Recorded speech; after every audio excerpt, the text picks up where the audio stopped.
News Kannada ವಾಹಿನಿಗೆ ಸ್ವಾಗತ. ಕರ್ನಾಟಕದಲ್ಲಿ ಕಾಂಗ್ರೆಸ್ನಿಂದ ತುಷ್ಟೀಕರಣ ರಾಜಕಾರಣ ನಡೀತಾ ಇದೆ. ಕೋಮು ಗಲಭೆ, ಬಾಂಬ್ ಸ್ಫೋಟದಂತಹ ಪ್ರಕರಣಗಳು ಕೂಡ ಹೆಚ್ಚಾಗ್ತಾ ಇದೆ. ಕಾಂಗ್ರೆಸ್ ಸರ್ಕಾರ ಅಧಿಕಾರಕ್ಕೆ ಬಂದಾಗಿನಿಂದ ರಾಜ್ಯದಲ್ಲಿ ಕಾನೂನು ಸುವ್ಯವಸ್ಥೆ ಹದಗೆಟ್ಟಿದೆ. ಕಾಂಗ್ರೆಸ್ ಸರ್ಕಾರ ಇರುವ ಎಲ್ಲ ಕಡೆಯೂ ಕಾನೂನು ಸಮಸ್ಯೆ ಎದುರಾಗಿದ್ದು ರಾಜ್ಯದಲ್ಲಿ ಪರಿಸ್ಥಿತಿ ಚಿಂತಾಜನಕವಾಗಿದೆ ಅಂತ ಪ್ರಧಾನಿ ಮೋದಿ ಆರೋಪಿಸಿದ್ದಾರೆ. ಬೆಳಗಾವಿ ನಗರದ ಮಾಲಿನ್ಯ ಸಿಟಿ ಮೈದಾನದಲ್ಲಿ ಬಿಜೆಪಿ ಅಭ್ಯರ್ಥಿಗಳ ಪರ ಪ್ರಚಾರ ಸಭೆಯಲ್ಲಿ ಮಾತನಾಡಿದರು. ಬೆಳಗಾವಿಯಲ್ಲಿ ಮಹಿಳೆಯ ಮೇಲೆ ದಾಳಿ ನಡೆಸಲಾಗಿದೆ.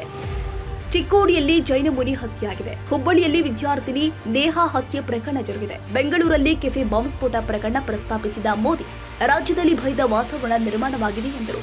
ಭಾಷಣ ಆರಂಭಕ್ಕೂ ಮುನ್ನ ಬೆಳಗಾವಿ ಮತ್ತು ಚಿಕ್ಕೋಡಿ ಜನತೆಗೆ ನಮಸ್ಕಾರ ಸಲ್ಲಿಸಿ ತಾಯಿ ಭುವನೇಶ್ವರಿ ಸವದತ್ತಿ ಯಲ್ಲಮ್ಮ ದೇವಿಗೆ ವಂದಿಸಿದರು. ರಾಹುಲ್ ಮತ್ತು ಪ್ರಿಯಾಂಕಾ ಇಡೀ ದೇಶ ಸುತ್ತಿ ನಿಮ್ಮ ಪಿತ್ರಾರ್ಜಿತ ಆಸ್ತಿ ಸರ್ವೆ ಮಾಡಿ ಕಬ್ಜಾ ಮಾಡುತ್ತೇವೆ ಎಂದು ಹೇಳ್ತಿದ್ದಾರೆ. ನೀವು ಬಚ್ಚಿಟ್ಟಿದ್ದ ಸಂಪತ್ತನ್ನ ಕೊಳ್ಳೆ ಹೊಡೆಯಲು ಕಾಂಗ್ರೆಸ್ ಸಂಚು ರೂಪಿಸಿದೆ. ನಿಮ್ಮ ಮಾಂಗಲ್ಯಕ್ಕೆ ಕೈ ಹಾಕಲು ಬಿಡುತ್ತೀರಾ? ನಾನು ಕಾಂಗ್ರೆಸ್ನವರಿಗೆ ಎಚ್ಚರಿಕೆ ಕೊಡ್ತೀನಿ. ಈ ಆಸೆನ ಬಿಟ್ಟು ಬಿಡಿ. ಮೋದಿ ಬದುಕಿರೋ ತನಕ ಇದು ಸಾಧ್ಯವಿಲ್ಲ ಎಂದರು. ಶಿವಾಜಿ ಪ್ರಜೆಗಳಿಗಾಗಿ ಸಂಘರ್ಷ ಮಾಡಿದವರು. ಬಸವೇಶ್ವರರು ಅನುಭವ ಮಂಟಪದ ಮೂಲಕ ಪ್ರಜಾಪ್ರಭುತ್ವದ ಮಹತ್ವ ಸಾರಿದವರು. ಭಾರತ ಪ್ರಜಾಪ್ರಭುತ್ವದ ತಾಯಿಯಾಗಿದೆ. ಕಳೆದ 10 ವರ್ಷದಲ್ಲಿ 25 ಕೋಟಿ ಜನ ಬಡತನದಿಂದ ಹೊರಗೆ ಬಂದಿದ್ದಾರೆ. ಹಾಗಾಗಿ ಜನರಿಗೆ ನಮ್ಮ ಮೇಲೆ ವಿಶ್ವಾಸ ಹೆಚ್ಚಾಗಿದೆ. ಬಡವರ ಕಲ್ಯಾಣಕ್ಕಾಗಿ ಮತ್ತೊಮ್ಮೆ ಬಿಜೆಪಿ ಸರ್ಕಾರ ಬರಬೇಕು.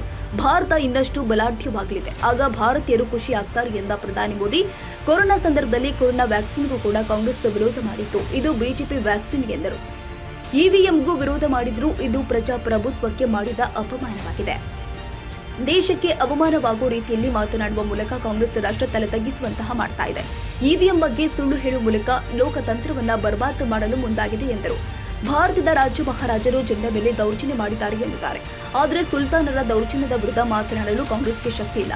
ಆದರೆ ಮೈಸೂರು ಮಹಾರಾಜರ ಕೊಡುಗೆಯನ್ನ ಇಡೀ ದೇಶ ಸ್ಮರಿಸುತ್ತೆ. ಸುಲ್ತಾನರು, ಬಾದಶಾಹ, ನವಾಬರು ಅತ್ಯಾಚಾರ, ದೌರ್ಜನ್ಯ ಮಾಡಿದ್ದು ಇವರ ಕಣ್ಣಿಗೆ ಕಾಣಿಸ್ತಾ ಇಲ್ವಾ? ನೂರಾರು ಮಂದಿರವನ್ನ ಧ್ವಂಸ ಮಾಡಿದ ಔರಂಗಜೇಬನನ್ನ ಕಾಂಗ್ರೆಸ್ನವರು ಹಾಡಿ ಹೊಗಳಿದ್ದಾರೆ. ಬನಾರಸ್ ಮಹಾರಾಜರು ಇಲ್ಲದಿದ್ರೆ ಬನಾರಸ್ ಹಿಂದೂ ವಿಶ್ವವಿದ್ಯಾಲಯ ನಿರ್ಮಾಣ ಆಗ್ತಾ ಇರಲಿಲ್ಲ. ಇನ್ನು ಬರೋಡ ರಾಜ ಅಂಬೇಡ್ಕರ್ ಅವರನ್ನ ಪ್ರತಿಭೆ ಗುರುತಿಸಿ ವಿದೇಶಕ್ಕೆ ಕಳಿಸಿದ್ರೆ ದೇಶದ ಸಂವಿಧಾನ ಬರೆಯಲು ಸಾಧ್ಯವಾಗ್ತಾ ಇರಲಿಲ್ಲ ಎಂದು ಮೋದಿ ಹೇಳಿದ್ದಾರೆ. ಭಾರತ್ ಮಾತಾ ಕಿ, ಭಾರತ್ ಮಾತಾ ಕಿ, ಭಾರತ್ ಮಾತಾ ಕಿ.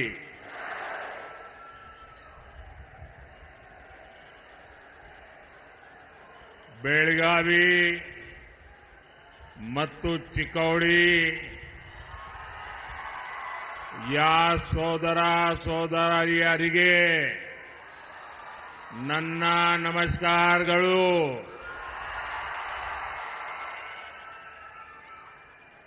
ताई भुवनेश्वरी और मां सौदत्ती येलम्मा को मैं प्रणाम करता हूं. भाइयों और बहनों, सबसे पहले तो मैं कर्नाटका के सभी वोटर्स का अभिनंदन करता हूं. कर्नाटका में मैं जहां जहां गया हूं, मुझे एक ही स्वर सुनाई देता है. फिर एक बार, फिर एक बार, फिर एक बार. साथियों, हम सभी छत्रपति शिवाजी महाराज को मानने वाले लोग, हम सभी भगवान बसवेश्वरा का अनुसरण करने वाले लोग, छत्रपति शिवाजी महाराज ने शक्तिशाली भारत बनाने के लिए जीवन भर संघर्ष किया. भगवान बसवेश्वरा ने अनुभव मंडपम से डेमोक्रेसी का रास्ता बताया. 10 साल में भारत शक्तिशाली हुआ. आप मुझे बताइए, भारत का शक्तिशाली होना आप गर्व करते हैं? आपको गर्व होता है? भारत की पहचान मदर ऑफ डेमोक्रेसी के रूप में होने लगी है. ये गर्व होने वाली बात है कि नहीं है? गर्व करने वाली बात है कि नहीं है? भारत से 25 करोड़ लोग गरीबी से बाहर निकले और जब 25 करोड़ लोग 10 साल के भीतर भीतर गरीबी से बाहर निकलते हैं तो हर हिंदुस्तानी का आत्मविश्वास बढ़ता है कि नहीं बढ़ता है? आपका आत्मविश्वास बढ़ा कि नहीं बढ़ा? और इसलिए देश कह रहा है गरीबों के कल्याण के लिए फिर एक बार साथियों, भारत जब आगे बढ़ता है, भारत जब मजबूत होता है तो हर भारतीय खुश होता है। लेकिन कांग्रेस देश हित से इतना दूर हो चुकी है, परिवार हित में इतनी उलझ गई है कि उसे देश की उपलब्धियां अच्छी नहीं लगती है। अब आपको याद होगा कांग्रेस ने HAL को लेकर कितना झूठ फैलाया, कितना झूठ फैलाया। कांग्रेस ने कोरोना काल को याद कीजिए, कोरोना काल में भारत की जो मेड इन इंडिया वैक्सीन थी, कोरोना की जो वैक्सीन थी, उस पर भी विरोध पैदा कर दिया।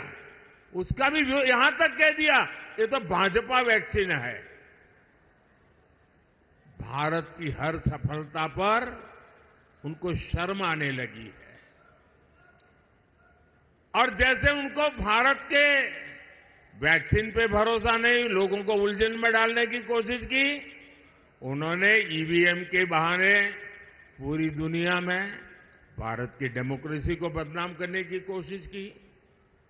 अभी 2 दिन पहले ही सुप्रीम कोर्ट ने ये कांग्रेस वालों को और उनकी पूरी टोली को ऐसा करारा तमाचा मारा है, ऐसा करारा तमाचा मारा है।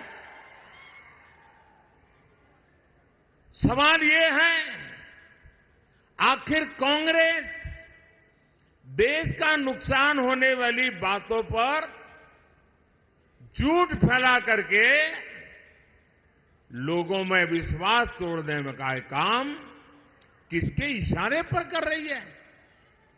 कांग्रेस के नेताओं ने ईवीएम पर तो झूठ बोला है और देश का हर नागरिक कहता है कितने महत्वपूर्ण विषय पर झूठ बोल करके आपने देश के लोकतंत्र को बर्बाद करने का षड्यंत्र किया है। आपको देश की माफी मांगनी चाहिए। साथियों, पिछले 10 वर्षों में बीजेपी एनडीए सरकार ने देश के नागरिकों की ईज ऑफ लिविंग के लिए बहुत काम किया है। इसका एक बड़ा उदाहरण है भारतीय न्याय संहिता। ये कांग्रेस वाले मानसिक रूप से अंग्रेजों की गुलामी में ही जी रहे थे, वो इससे बाहर ही नहीं आ पा रहे थे। वो तिरंगा झंडा फहरा करके तो आजादी की बात करते थे, लेकिन हर कानून व्यवस्था में मन से अंग्रेजी की गुलामी को जी रहे थे। गुलामी के कालखंड से प्रेरित इतना पुराना आजादी के पहले का कानून, क्रिमिनल जस्टिस सिस्टम का हटाना, भारतीय जनता पार्टी की सरकार ने उसको हटा दिया। अब भारत में न्याय संहिता में दंड को नहीं बल्कि नागरिकों को न्याय मिलने को प्राथमिकता दी गई है। इसमें आतंकवाद से जुड़े कानूनों को भी और सख्त किया गया है दूसरों पर अत्याचार से जुड़े कानूनों को कड़ा बनाया गया है। भारतीय साक्ष्य अधिनियम में इलेक्ट्रॉनिक एविडेंस को लेकर नया प्रावधान किए गए हैं। 1 जुलाई से लागू होने के बाद ये संहिता देश के हर नागरिक को बहुत मदद करने वाली है। लेकिन साथियों, जब से कर्नाटका में कांग्रेस सरकार आई है, तब से पूरे स्टेट में लॉ एंड ऑर्डर की स्थिति बहुत खराब है कि नहीं? खराब है कि नहीं? हालत बद से बदतर हो रहा है कि नहीं हो रहा है? यहां बेलगावी में एक आदिवासी बहन के साथ जो कुछ हुआ, चिक्कोड़ी में जैन मुनि महाराज साहब के साथ जो हुआ, वो शर्मसार करने वाला है कि नहीं है? पीड़ा करने वाला है कि नहीं है? कर्नाटक की प्रतिष्ठा को धूल में मिलाने वाला है कि नहीं है? और देखिए उनकी हिम्मत। हुबली में हमारी एक बेटी के साथ जो कॉलेज कैंपस में हुआ, उसने तो पूरे देश में भूचाल ला दिया है।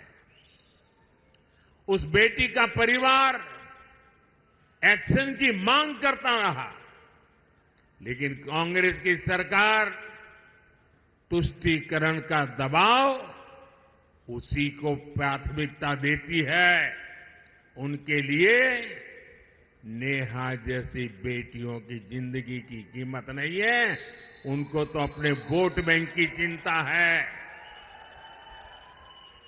बेंगलुरु के कैफे में बम धमाका हुआ, तब भी कांग्रेस ने शुरुआत में इसे लेकर गंभीरता ही नहीं है। यहां तक कह दिया ये तो गैस का सिलेंडर फटा था। देश की जनता के आंख में क्यों धूल झोंक रहे हो कांग्रेस के लोग?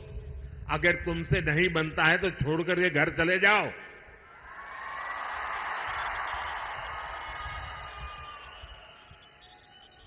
यही वही कांग्रेस के जो है जिसने वोट के लिए पीएफआई, जो आतंकवाद को पनाह देने वाला देश विरोधी संगठन, जिस पर मोदी सरकार ने प्रतिबंध लगा दिया है, ऐसे पीएफआई आतंकी संगठन का चुनाव में मदद करने के लिए, उनकी मदद लेने के लिए, वायनाड में एक सीट जीतने के लिए आप उसको सरेंडर कर रहे हो, उनके कारनामों का बचाव कर रहे हो। लेकिन भाजपा सरकार ने देश और समाज विरोधी पीएफआई को बंद किया है। उससे बड़े बड़े खैरखा जेलों में सड़ रहे हैं। भाइयों, साथियों, कांग्रेस ने हमारे इतिहास को, हमारी आजादी की लड़ाई को भी वोट बैंक के नजरिए से, तुष्टीकरण के नजरिए से ही लिखवाया है। और आज भी ये कांग्रेस के शहजादे उसी पाप को आगे बढ़ा रहे हैं। आपने कांग्रेस के शहजादे का एक ताजा बयान जरूर सुना होगा। ये शहजादे का कहना है कि भारत के राजा, भारत के महाराजा ये अत्याचारी थे, ये गरीबों की जमीन छीन लेते थे, जब मर्जी पड़े तब उनका सब हड़प कर लेते थे। कांग्रेस के शाहजादे ने छत्रपति शिवाजी महाराज, चित्तूर की रानी चिन्नम्मा जैसे महान व्यक्तित्व का अपमान किया है। इनका सुशासन, इनकी देशभक्ति आज भी हम सभी को प्रेरित करती है। जरा शाहजादे को पता है क्या, मैसूरू राजघराने का योगदान उनको याद नहीं रहा। मैसूरू राजघराने को आज पूरा देश गर्व के साथ देखता है कि नहीं देखता है। साथियों, कांग्रेस के शाहजादे का बयान सोच समझकर वोट बैंक की राजनीति करने के लिए, तुष्टीकरण के लिए दिया गया बयान है। याद रखिए, शाहजादे ने राजा महाराजा को बुरा भला कह दिया, उनकी तो आलोचना कर दी, लेकिन भारत के इतिहास में जो अत्याचार नवाबों ने किए, निजामों ने किए, सुल्तानों ने किए, बादशाहों ने किए, उसकी बात पर तो शाहजादे के मुंह पर ताला लग जाता है, बोलती बंद हो जाती है और राजा महाराजाओं को गालियां दे रहे हो, उनको अपमानित करते हो। कांग्रेस को औरंगजेब के अत्याचार याद नहीं आते, जिसने हमारे सैकड़ों मंदिरों को तोड़ा, अपवित्र किया। कांग्रेस तो औरंगजेब का गुणगान करने वाली पार्टियों के साथ खुशी से गठबंधन करती है। इनको वो लोग याद नहीं आते जिन्होंने देश भर में हमारे तीर्थों को तहस नहस किया, लूटपाट की, हत्याएं की, गौ हत्याएं की। इनको वो नवाब याद नहीं आए जिन्होंने भारत के विभाजन में बहुत बड़ी भूमिका निभाई। कोई कल्पना कर सकता है क्या बनारस के राजा के बिना बनारस हिंदू विश्वविद्यालय की स्थापना संभव हो सकती थी? क्या महारानी अहल्याबाई होलकर ने मंदिरों का पुनर्निर्माण कराकर हमारे आस्था स्थलों की रक्षा की या नहीं की? मैं गुजरात से आता हूं, मेरा गांव गायकवाड़ स्टेट में पड़ता है। ये बड़ौदा महाराजा थे जिन्होंने बाबा साहब आंबेडकर की प्रतिभा को पहचाना था, उनको बड़ौदा बुलाया, उनकी शक्ति को पहचाना और बाबा साहब आंबेडकर को विदेश पढ़ने के लिए भेजने का काम गायकवाड़ महाराजा ने किया था। ये कांग्रेस के शाहजादे को इन राजा महाराजाओं का योगदान याद नहीं आता है, लेकिन वोट बैंक की राजनीति के लिए वे राजा महाराजाओं के खिलाफ बोलने की हिम्मत करते हैं, नवाबों के खिलाफ, बादशाहों के खिलाफ, सुल्तानों के खिलाफ एक शब्द बोलने की उनमें ताकत नहीं है। कांग्रेस की तुष्टीकरण की मानसिकता अब देश के सामने खुलकर के सामने आ रही है और यही मानसिकता कांग्रेस के मैनिफेस्टो में भी झलकती है।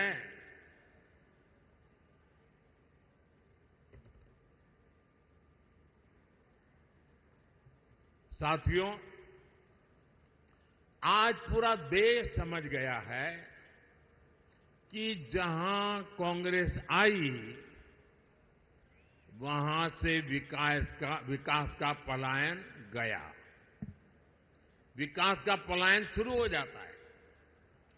कर्नाटका में भी यही हो रहा है। जब बीजेपी की सरकार यहां थी तो भारत में फॉरेन डायरेक्ट इन्वेस्टमेंट का बहुत बड़ा हिस्सा कर्नाटका में आता था। लेकिन अब यहां स्थितियां बदल रही हैं। जब से कांग्रेस सरकार यहां आई है तब से रोड के, इरिगेशन के सारे काम बंद पड़ गए हैं। यहां बिजली के कट लगने से हर कोई परेशान है, उद्योग परेशान है, लोग परेशान हैं। और इसलिए ही लोग कहते हैं जहां कांग्रेस आई वहां बर्बादी लाई। साथियों, हमारा देश छोटे किसानों का देश है। कृषि क्षेत्र का कायाकल्प करने के लिए ये बहुत जरूरी है कि हम छोटे किसानों की संगठन शक्ति को एकजुट करें। इसलिए बीजेपी एनडीए सरकार एफपीओज, सेल्फ हेल्प ग्रुप और कोऑपरेटिव तीनों पर बल दे रहा है। बीजेपी सरकार में देश भर में 8,000 नए किसान उत्पादक संघ बने हैं, एफपीओज बने हैं। ये एफपीओज इनपुट कॉस्ट कम करने से लेकर किसानों को मार्केट रेट दिलाने तक में बड़ी भूमिका निभा रहे हैं। पिछले 10 साल में 10 करोड़ महिलाएं सेल्फ हेल्प ग्रुप में शामिल हुई है। इन्हें केंद्र सरकार ने लाखों करोड़ रुपए की आर्थिक सहायता दी है। केंद्र सरकार पैक्स को मजबूत करने के लिए भी लगातार काम कर रही है। सरकार 60,000 से ज्यादा पैक्स के कंप्यूटराइजेशन का काम भी पूरा करने में जुटी है। एनडीए सरकार शुगर कोऑपरेटिव्स को भी बढ़ावा दे रही है। बीजेपी सरकार ने पेट्रोल में इथेनॉल ब्लेंडिंग को बढ़ाकर गन्ना किसानों की बहुत बड़ी मुश्किल आसान की है। इथेनॉल ब्लेंडिंग की वजह से गन्ना किसानों को 70,000 करोड़ रुपए से ज्यादा उनको कमाई हुई है। चीनी मिलों पर बकाया होने की उनकी समस्या भी अब दूर हो रही है। लेकिन साथियों, यहां कांग्रेस ने फार्मर्स के साथ जो विश्वासघात किया है वो तो बहुत बड़ा पाप है। यहां जब बीजेपी की सरकार थी तो फार्मर्स के बैंक अकाउंट में 10,000 रुपये, 10,000 रुपये जमा होते थे। कांग्रेस की सरकार ने आते ही 4,000 रुपया देना बंद कर दिया। अब वोट मिल गया, अब किसान जाने, किसान का काम जाने, उनको परवाह ही नहीं है। अब मोदी जो 6,000 रुपया भेजता है वही किसान को जाता है। यहां के पैसे उन्होंने काट लिए और पीएम किसान सम्मान निधि के पैसे आपको ऐसे ही मिलते रहेंगे। ये कर्नाटका वालों ने जो पाप किया है उसकी सजा आप इस चुनाव में दीजिए और मोदी आने वाले वर्षों में भी आपको गारंटी देता है जो दिल्ली से भेजा जाता है वो चालू रहेगा। साथियों, आपका ये सेवक गांव, किसान, नौजवान, नारी शक्ति को सशक्त करके आपकी संपत्ति बढ़ाने में जुटा है। लेकिन कांग्रेस क्या कर रही है? कांग्रेस के शहजादे आजकल घोषणा कर रहे हैं और भाई बहन दोनों कर रहे हैं कि वो चुनाव अगर जीत गए तो पूरे देश का एक्सरे करेंगे। आपकी प्रॉपर्टी का एक्सरे किया जाएगा, बैंक के लॉकर का एक्सरे किया जाएगा, आपकी जमीन कितनी है एक्सरे होगा, आपके पास गाड़ी कितनी है, स्कूटर कितने हैं, साइकिल कितनी है, इसका एक्सरे होगा। महिलाओं के पास स्त्री धन कितना है, गहने कितने हैं, सोना कितना है, मंगलसूत्र कहां पड़ा है, इसका एक्सरे किया जाएगा। यानी ये लोग हर घर में छापा मारकर आपकी संपत्ति पर कब्जा करना चाहते हैं। आपकी संपत्ति पर कब्जा करने के बाद कांग्रेस इसे रीडिस्ट्रीब्यूशन की बातें कर रही है, अपनी पसंदीदा वोट बैंक को देना चाहती है। क्या आप अपनी गाड़ी कमाई की संपत्ति को लूटने देंगे? आपने बचाया हुआ सोना चांदी लूटने देंगे? क्या आपके मंगलसूत्र पर किसी को हाथ लगाने देंगे? कोई पंजा आपकी संपत्ति लूट सकता है क्या? मैं कांग्रेस को अलर्ट करना चाहता हूं, ये मंसूबे छोड़ दीजिए जब तक मोदी जिंदा है।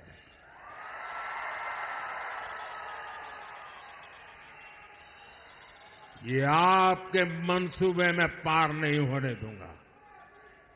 ये आपके खेल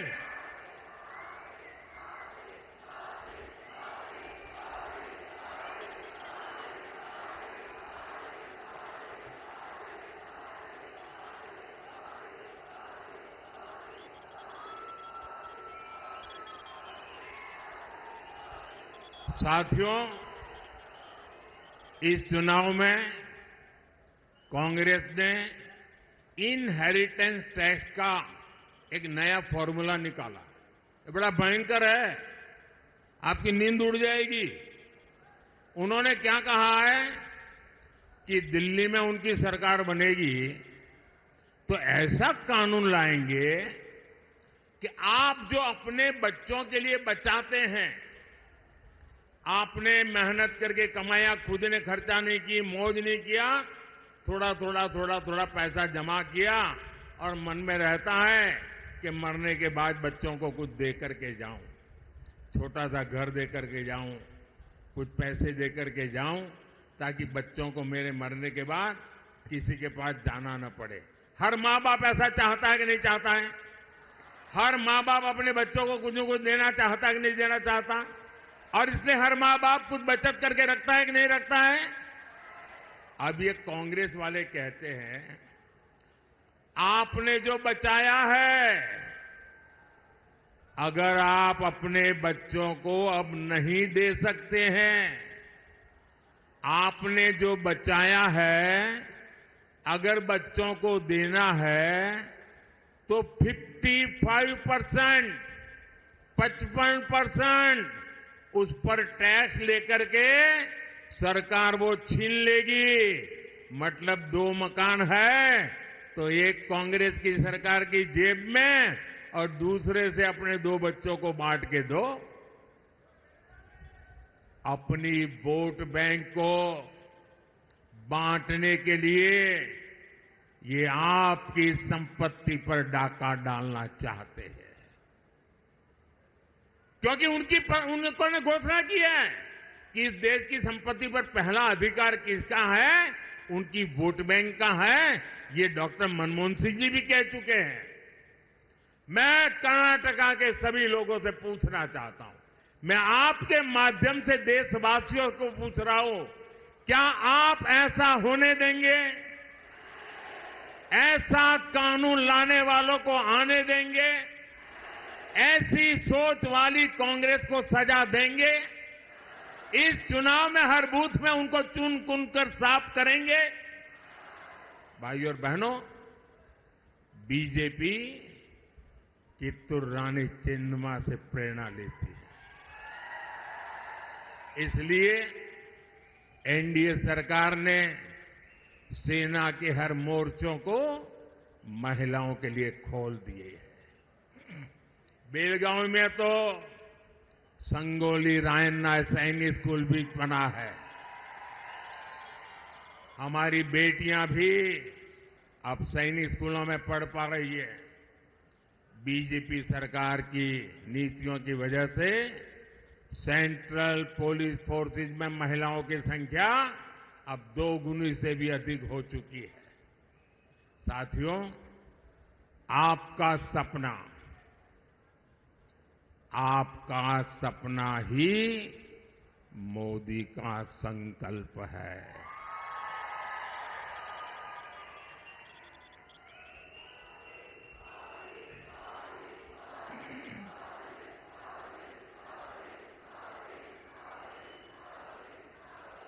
आपका सपना ये मेरा संकल्प है और आपका सपना साकार करने के लिए मेरा पल पल आपके नाम,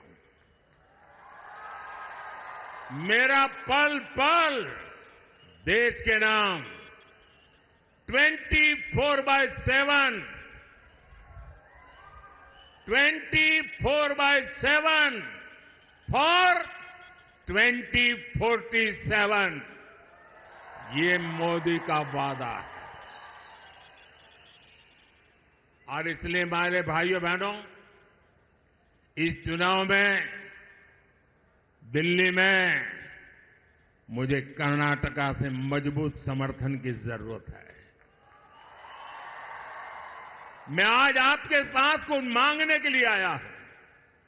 मैं आपसे आशीर्वाद मांगने के लिए आया हूं। और इसलिए इस चुनाव में बेलगावी से हमारे बहुत पुराने साथी जगदीश शेट्टर जी को और चिकोड़ी से हमारे अन्ना साहेब शंकर जोले जी को ज्यादा से ज्यादा वोट दीजिए। और आप जब इनके लिए कमल के निशान पर बटन दबाएंगे ना, जब आप कमल के निशान पर बटन दबाएंगे तो वोट सीधा सीधा मोदी के खाते में जाएगा।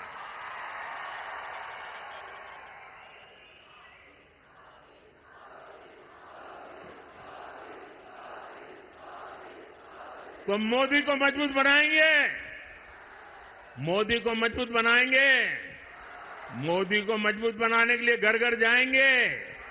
मोदी को मजबूत बनाने के लिए ज्यादा से ज्यादा मतदान करवाएंगे। सुबह 10 बजे के पहले ज्यादा से ज्यादा मतदान करेंगे। पहले मतदान फिर जलपान, पहले मतदान फिर जलपान, पहले मतदान फिर। आपसे मेरा आग्रह है, हमें सारे पुराने रिकॉर्ड तोड़ने हैं और हर पोलिंग बूथ जीतना है। जीतोगे? हर पोलिंग बूथ जीतोगे? अच्छा, मेरा एक काम करोगे? जरा हाथ ऊपर करके बताओ तो बताओ। मेरा एक काम करोगे? ये मेरा पर्सनल काम है, करेंगे? ये चुनाव वाला काम नहीं है, करेंगे? पक्का करेंगे? एक काम करना, घर घर जाइएगा और हर घर में जाके कहिएगा कि मोदी जी आए थे, मोदी जी ने आपको नमस्कार भेजा है। मेरा नमस्कार पहुंचा देंगे। जब मेरा नमस्कार आप पहुंचाएंगे ना, तो हर परिवार मुझे आशीर्वाद देगा और हर परिवार का आशीर्वाद मेरे लिए एक नई ऊर्जा बन जाता है। और जब नई ऊर्जा बन जाता है तो मैं पूरी शक्ति के साथ आपके सपनों को साकार करने के लिए अपनी जिंदगी खपा देता हूं। और इसलिए मुझे आपके आशीर्वाद चाहिए। मेरे साथ बोलिए, भारत माता की, भारत माता की, भारत माता की। बहुत बहुत धन्यवाद।